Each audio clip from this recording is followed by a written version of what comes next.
Okay, so who we have here is Anthony Scott.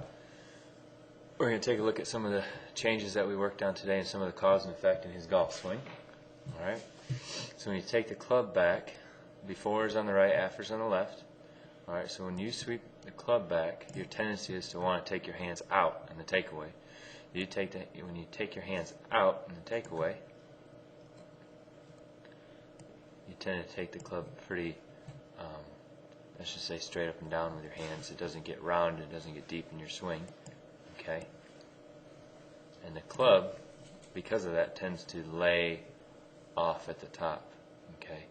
So what we talked about is not taking the club as far back, and also swing the club deeper in your golf swing. So you're going to try to feel like it's back over in that region there in your golf swing. And that's going to allow the club to stay on plane at the top of the golf swing here. So on the left here, you took the club back with your hands more to the inside and then more up and down at the top.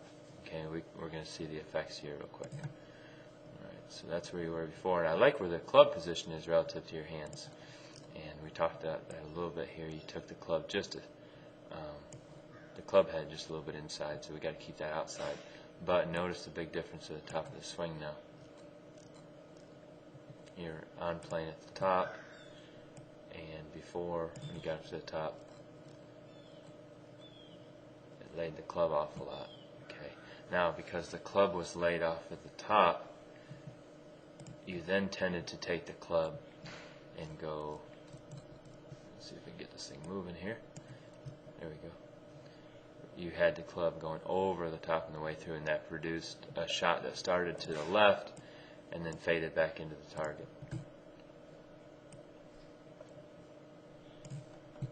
And now the club's on plane at the top. You're able to swing the club on plane on the way down, and you strike the ball good, and you're hitting straight again. That's it. So very little change. You're starting to hit it straight again. Okay.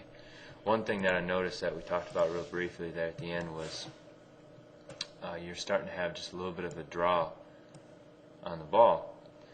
And one thing I want you to be aware of when you're practicing is on the way down, when you get to your right thigh, I still want the club hinged. Okay? So you have just a little bit of an early release towards the ball, and you can see it right there. There's a little bit of early release. I'd rather see right here, I'd rather see a straight line from your left arm down to the club head. Okay?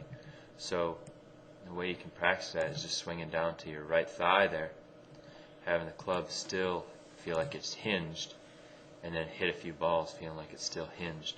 And at the strike, feeling like the club is more ahead of your hands, well ahead of your hands. Or I should say your hands are well ahead of the club. And that's about it.